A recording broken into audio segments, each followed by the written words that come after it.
দুনিয়া থেকে বিদায় হয়ে গেলেন। ওইরকম কোন ঘোষণাও হয় নাই, মাইকে অ্যানাউন্স করা হয় নাই, লোকদেরকে জানানোও হয় নাই। এই নিষিদ্ধ সময়ে আল্লাহ এই মাহবুব বান্দা দুনিয়া থেকে বিদায় হয়েছেন লক্ষাধিক মানুষের উপস্থিতিতে জানানো হয়ে, এরপরে দুনিয়া থেকে বিদায় নিয়েছেন। সুবহানাল্লাহ বলেন। নাস্তিকদের মাথা নষ্ট হয়ে গেছে।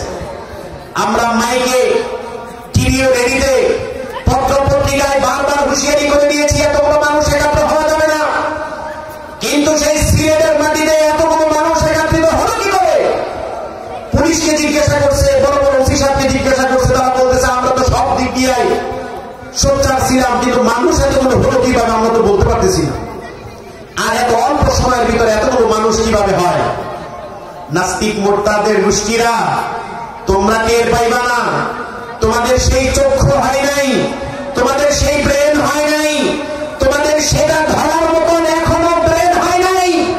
আল্লাহ তার কোন মাহবুব বান্দাকে লক্ষ মানুষের উপস্থিতিতে জানানো পরে বিদায় দিতে হলে সেটা যতটা নিষিদ্ধ সময় হোক না কেন, আল্লাহ রাব্বুল আলামিন প্রত্যেকটা মানুষকে সেখানে নিয়ে আল্লাহ ওয়ালিদের জানানো পরে বিদায় করবে।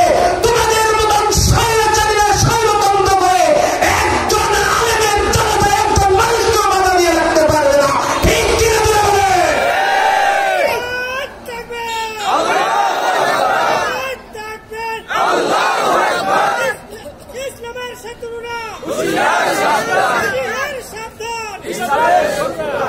আমার ভাইয়েরা,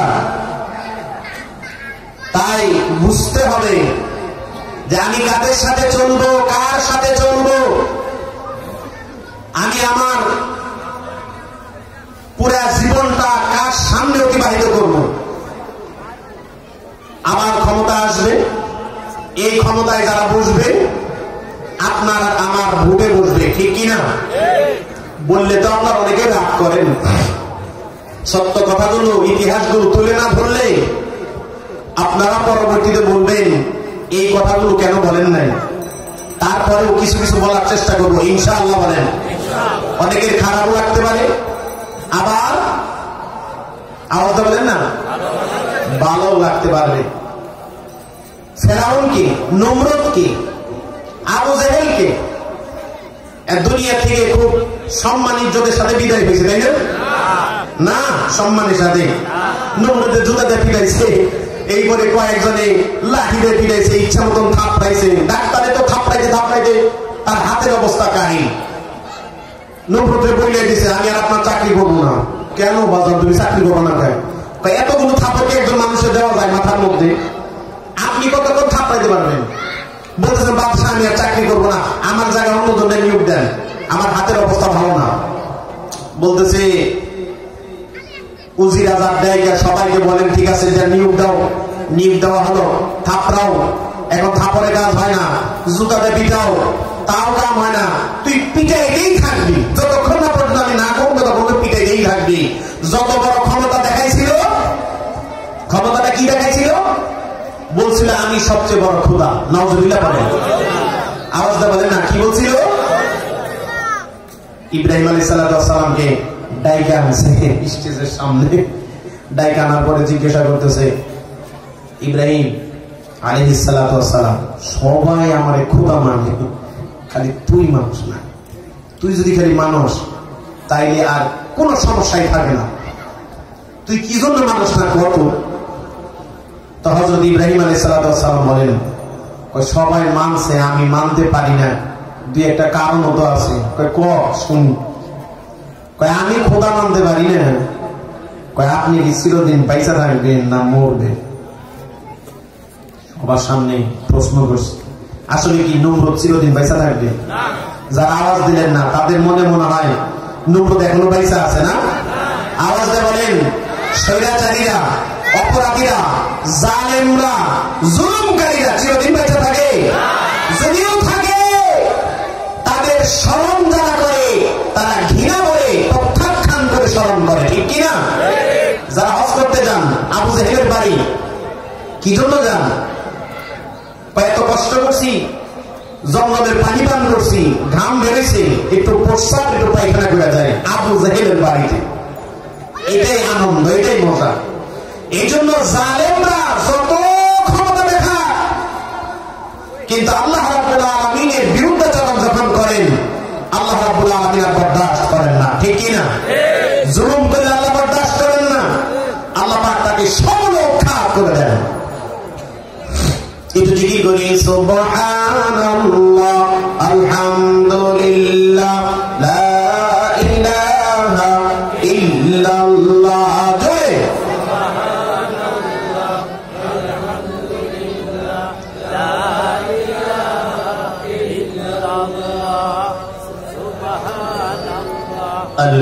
আলহামদুলিল্লাহ, লা ইলাহা ইল্লাল্লাহ, লা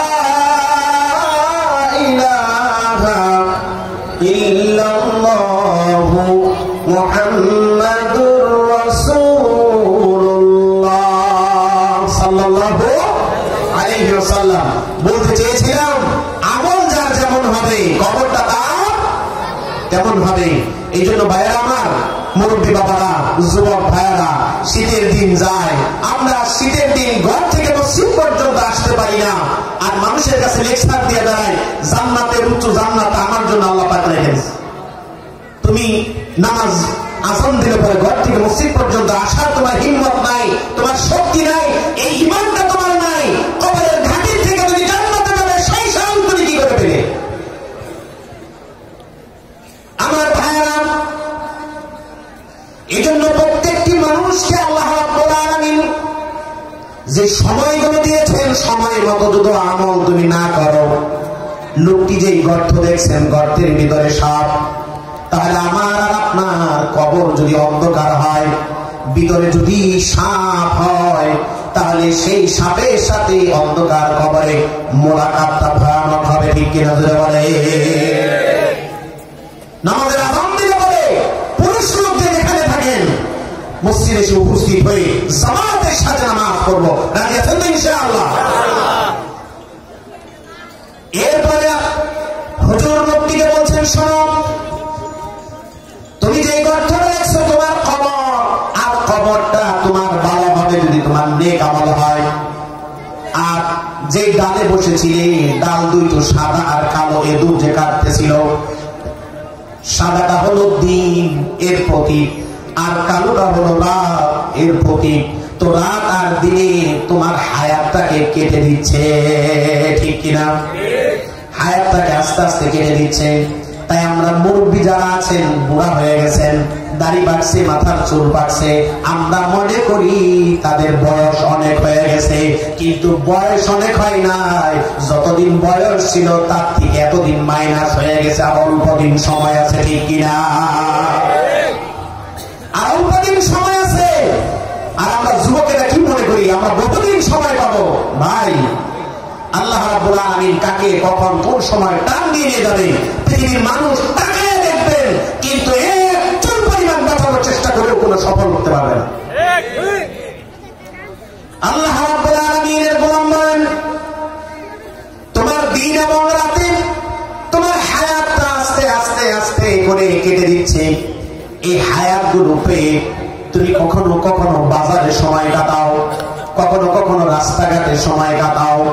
আল্লাহর কোরআনের পাখিগুলো কোরআনের বয়ান করে, তুমি মজলিসে এসে উপস্থিত হয়ে বসতে পারলা না, আল্লাহর কাছে কি জবাব দিবা? তুমি তো এদিক সেদিক ঘুরে ফিরে কাটায় কাটায় সময়টা নষ্ট করে ফেললে। তা আল্লাহ এত বড় সুন্দর একটা মজমা, যে মজমাটাকে বলা হয় জালিসুর রহমান, এতগুলো উলামায়ে কেরাম, এতগুলো মুরব্বিয়ানে একরাম, এতগুলো মানুষ এখানে উপস্থিত। আমি দীর্ঘ বিশ্বাসী আল্লাহ পাক এখানে কোন না কোন ওলি আল্লাহ পাক বানায় রাখছেন। সুবহানাল্লাহ। পিছনে উলামায়ে কেরামদেরকে দেখতেছেন, তারা কোরআন পড়ান, হাদিস পড়ান, তাদের সম্মান, তাদের ইজ্জত। এমন উলামায়ে কেরামদেরকে সামনে পেয়ে আমি নিজেকে এখানে বসার মতন, বাইরে যারা দাঁড়ানো আছেন ভিতরে চলে আসেন, ভিতরে আসেন, সবাই সবাই হিম্মত করে চলে আসেন, সবাই ইনশাআল্লাহ। তো এখানে বসলেই সওয়াব, সুবহানাল্লাহ বলেন, বসলেই সওয়াব। আমি পরিপূর্ণ কথাগুলি বলবো ইনশাআল্লাহ। তো আল্লাহর বান্দা বলেন, তোমাকে যখন শেষ করে দিচ্ছে। হঠাৎ করে এমন সময় তুমি উপরের দিকে তাকায়া যে মধু বললার চারটা তুমি দেখলে, চার থেকে যে মধুটা তোমার মুখের মধ্যে পড়লো, আর অমনিতেই মিষ্টি যখন লাগছে, এই মিষ্টি অনুভব করতে গিয়ে তুমি কবরে তোমার ওই গর্তের কথা ভুলে গেছো, তোমার বাঘের কথা ভুলে গেছো, সাদা এবং কালো এঁদুর কাটতেছে সেটাও তুমি ভুলে গেলাম। ও আমার দুষ্ট আহবাব শোনেন, এর মূল হিস্টোরি হলো আমি আর আপনি এখন ঘুমের রাজ্যে বাস করি, আর মধু নামক দুনিয়া পাইছি। এই মধু নামক দুনিয়া পাইয়া কবরের কথাও ভুলে গেছি, ঠিক কিনা জুড়ে বলেন? আবার পিছনে যে আজরাইল আলাইহিস সালাম আছে, সেই আজরাইল আলাইহিস সালামের কথাও মনে নাই, ঠিক কিনা? আজরাইলের কথা মনে নাই। এরপরে আমার রাত যাচ্ছে, আমার কাছ থেকে দিনও চলে যায়, রাতও চলে যায়, দিন রাত চলে যাচ্ছে, কোনো টের পাচ্ছি না, খবর নাই। ওই যে দুনিয়ার মধু আমার মুখের মধ্যে লাগছে, চোখের মধ্যে দেখছি, সুন্দরী বউ পাইছি, সব ভুলে গেছি। কেউ টাকার পাগল, টাকা পাইছি, ভুলে গেছি। কেউ নারী পাইছি, নারী পাওয়ার পরে ভুলে গেছি। নারী নামক মধু আমার দৃষ্টিতে পড়েছেন, অর্থ নামক মধু আমার দৃষ্টিতে পড়েছে। এরপরে আমার ক্ষমতা নামক এই মধুটা আমার ভিতরে জায়গা বৈশা আছে, যার কারণে এতগুলো মধু যখন আমার মধ্যে অ্যাক্রোবেট করেছে, এই জন্য আমি দিন রাত ভুলে গেছি, হায়াত ভুলে গেছি, কবর ভুলে গেছি, আজরাইল আলাইহিস সালামকে ভুলে গেছি। ওই দিন আর রাত হায়াত কাটে সেটার কথাও ভুলে গেছি, ঠিক কিনা জুড়ে বলে? কথা বুঝে আসছে? আমরা আসলে ভুলে আছি কি জন্য? দুনিয়ার মধু আমাদের চোখে দেখতে পাই, লাল নীল রং, বিভিন্ন ডিজাইনে, বিভিন্ন কিছু দেখে আখিরাতের সব কথা ভুলে আসি, ঠিক না? আওয়াজটা বলেন না, ঠিক না? আমরা ভুলে গেছি। আমার ভাই, যে জিনিসটা ভুলে আসি, এই দুনিয়াতে মধু আমার ভিতরে আহরণ করার কারণে আল্লাহ পাক কয়, বলো যে এই মধুর জন্য তুমি সব কিছু ভুলে গেলে, এই মধুটাই আমি রাখবো না, এই দুনিয়া আমার বস্তুটাকে আমি ধ্বংস করে দিব। আল্লাহ পাক কি বলেন? এই দুনিয়াটাকে আমি রাখবো না, এই দুনিয়াকে আমি ধ্বংস করে দিব। আল্লাহ রাব্বুল আলামিন বলেন, ও দুনিয়ার অন্ধ মানুষ, ও দুনিয়ার বেকুব মানুষ, কিসে ধরলো তোমাকে? তুমি কি কিছু বুঝো না? এই দুনিয়াটা চিরস্থায়ী নয়, ক্ষণস্থায়ী। আর ক্ষণস্থায়ী জিন্দেগি তুমি পাওয়ার পরে চিরস্থায়ী মনে করলে কেন? তোমার মধ্যে কি সেই বিবেকটা আসে নাই? তোমার কি দাদা দাদি পূর্বপুরুষ যারা আসছে তারা কি দুনিয়া থেকে বিদায় হয় নাই? তাদের কথা কি তোমাদের মনে নাই? আল্লাহ পাক কোরআন কারীমের ভিতরে বলেন, ইযা যুলজিলাতিল আরদু জিলজালাহা। ইযা যুলজিলাতি, এতটুকু যথেষ্ট ছিল। আরদু, জমিনটাকে কম্পিত সৃষ্টি করবেন, কম্পন সৃষ্টি করবেন, ভূমিকম্প হবে। কিন্তু আল্লাহ রাব্বুল আলামিন জিলজালাহা শব্দটা শেষে আনলেন। তাফসীরকার বলেন, জিলজালাহা শব্দটা এনে এই কথার গুরুত্বটা আরো বাড়ায় দিলেন। বললেন, যখন জমিনকে ভূমিকম্প দেওয়া হবে, শুধু এক জায়গায় না, বাংলাদেশে হবে, ভারত জানবে না এরকম না, পাকিস্তানে হবে, আফগানিস্তানে জানবে না এরকম না, টোটাল পৃথিবীর সমস্ত সব কিছু ধরে আল্লাহ রাব্বুল আলামিন ঝাঁকি দিবেন কয়েক মর্তবা। জিলজালাহা দিয়ে এটাকে এমন শক্ত বানালেন যে পাহাড় আর পর্বত, ওই 18 মাইল গভীরত সেই আটলান্টিক মহাসাগর, প্রশান্ত মহাসাগর, আর ওই 33 ফিট উঁচু, 36 ফিট উঁচু যত বড় বড় পাহাড় আছেন, এটা একটা আর একটার সাথে আশ্রয়া আল্লাহ রাব্বুল আলামিন এগুলোকে খামসুর করে দিলেন। এই শক্তিটা কার? আওয়াজটা বলতে পারলেন না? বলেন, এই শক্তিটা কার? আল্লাহ। এই শক্তির সামনে কোন মানুষের কোন ধরনের চুপচাপ করার সময় তার পাবে না। এরপর আল্লাহ রাব্বুল আলামিন বলেন, সূরাতুল হিজরের আয়াতে বলেন, ইয়া আইয়ুহান নাসু তাকু রাব্বাকুম ইন্না যালজালাতাস الساعة شيء عظيم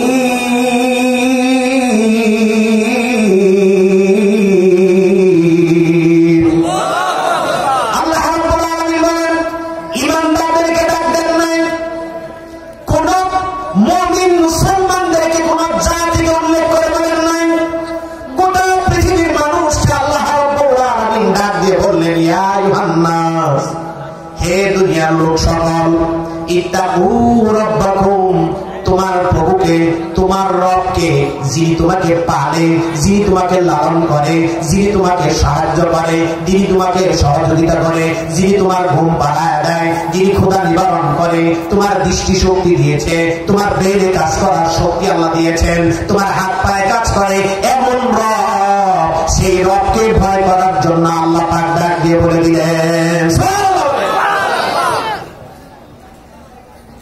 এই দুই চোখে দেখতে পায় কার অনুদান? আজকে বললেন, আরো যদি বলেন কার? কথা বলতে পারি, যা খাই মজা লাগে, কার অনুদান? আওয়াজ দিয়ে বলেন কার? এই যে সংসার, টাকা পয়সা, অর্থ, গাড়ি বাড়ি, এগুলো যা কিছু কামাই করি, এগুলোর পিছনে কার অবদান, কার অনুদান জুড়ে বলে আল্লাহ। আমার আর আপনার পিছনে সমস্ত সব কিছু ব্যয় করেন আল্লাহ। রাতে ঘুম আসার সুযোগ করে দেন, দিনে আলো দেন, কাজ করার তৌফিক দিয়ে নেয়, সবকিছুর ক্ষমতাকে সে আল্লাহ রাব্বুল আলামিন বলেন, ও দুনিয়ার মানুষ, গোটা পৃথিবীর মানুষ, শোনো, তোমার রবকে ভয় করো, আল্লাহকে ভয় করো, কারণ এমন একটা সময় আসবে, ইন্না জালজালা, নিশ্চয় আল্লাহ পাক ভূমিকম্পন সৃষ্টি করবেন, জালজালাতাস সাআতি শাইউন আযীম। এই আমরা মাঠ নষ্ট করতেছেন কেন? এই যে ওটা বসার, এই বসে, এই ভাই কি ভাই?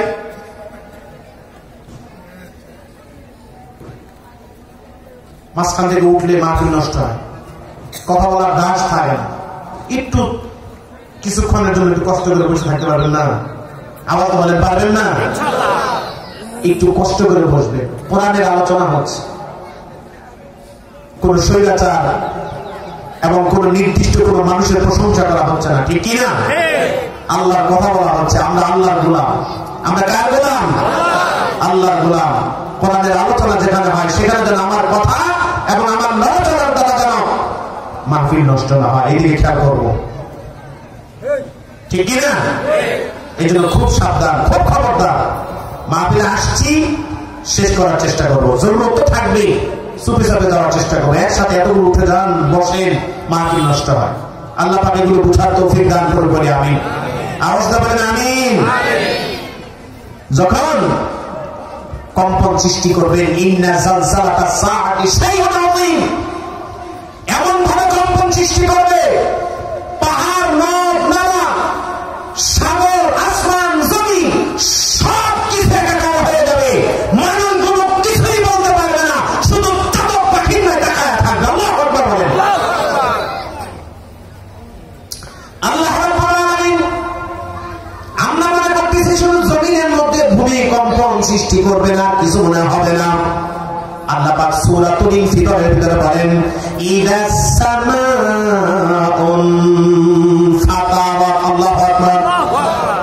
ও দুনিয়ার মানুষ শোনো, যখন আসমানটাকে ভেঙে টুকরো টুকরো করে দেওয়া হবে, ইদাস সামাউন ফাতারাত, তোমরা মনে করো না শুধু আসমান ভাঙ্গা হবে, সূর্য ভাঙ্গা হবে, এমন মনে করো না।